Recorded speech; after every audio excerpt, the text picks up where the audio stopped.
अस्सलाम वालेकुम। वालेकुम अस्सलाम ह वरहमतुल्लाह। हज़रत मुझे एक सवाल था। जी, मेरी अपनी ज़िंदगी में ऐसा है, जो भी मैं सोचता हूँ, मान लो अच्छा जी, या बुरा जो भी होता है, जी, और उसके सोचने पर अल्हम्दुलिल्लाह वो बहुत जल्दी पूरा हो जाता है। जी, तो क्या इसमें सर ये हुक्म क्या है इसमें? जी, क्या मुझे मानना चाहिए? क्या जी, इस सवाल पर मुझे ज़्यादा जल्दी मुझे जो चीज़ हासिल हो रही है, जी, जी, तो अल्लाह सुब्हाना तआला राज़ी है, जी, या मुझसे मुझे दे रहा है तो मुझे माँगने का मौका नहीं मिल रहा? जी, जी। ठीक, तो माशाअल्लाह मैं आपके सवाल को समझ चुका हूँ। लिहाज़ा यानी कि आप जो भी अल्लाह की बारगाह में माँगते हैं या सिर्फ़ दिल में इरादा ही करते हैं, तो वो आपको मिल जाता है ना? बेशक। सही है। तो इसमें 2 तरह की चीज़ें हैं। अब जैसे कि अगर आपने अच्छी चीज़ों को माँगा, जो कि माँगने की चीज़ में चाहत में 2 तरह की चीज़ें आती हैं। अच्छाइयाँ भी आती हैं, अच्छी चीज़ें भी आती हैं और चाहत में बुरी चीज़ें भी आती हैं। बेशक। तो अगर अच्छी चीज़ें आपको जो भी इरादा कर रहे हो, अल्लाह तबारक व तआला आपको अता कर रहा है। जो भी इरादा कर रहे हो, तो याद रखें ये अल्लाह तबारक व तआला का फ़ज़ल है, अल्लाह का करम है। क्योंकि अल्लाह ताला इरशाद फरमाता है व इज़ा सअलका इबादी अन्नी फ़इन्नी क़रीबुन उजीबु दाअवतद दाई। जब मेरा बंदा माँगता है मुझसे, सवाल करता है, तो अल्लाह फरमाता है इन्नी क़रीबुन, मैं उसके करीब हूँ। उजीबु दावत दाई, और वो जो मांगता है मैं उसको अता फरमाता हूँ, उसकी दुआ को कबूल करता हूँ, है ना? बेशक।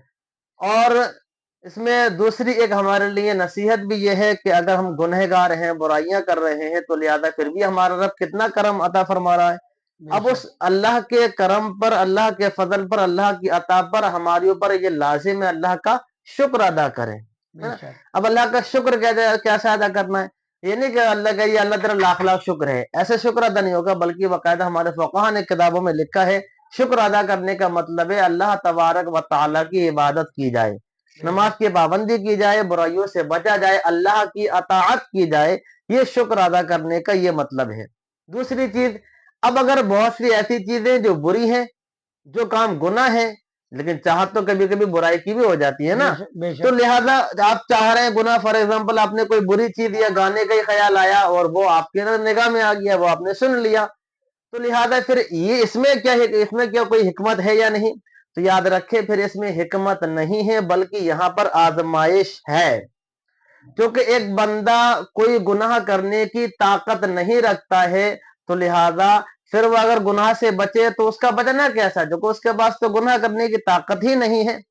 आजमाइश जब होती है जब बंदे को उस गुनाह पर पूरी जो है ताकत दी जाए, यानी आसानी के साथ बंदा गुनाह कर पाए, लेकिन उसके बावजूद उसने गुनाह नहीं किया, तो समझिए वो अल्लाह की तरफ से जो आजमाइश थी उसमें वो कामयाब हो गया। बेशक। और अल्लाह ने उसके लिए गुनाह को आसान कर दिया था, लेकिन फिर उसने गुनाह को कर लिया, समझ लिया अल्लाह की तरफ से जो आजमाइश थी उसमें वो शख्स नाकाम हो गया।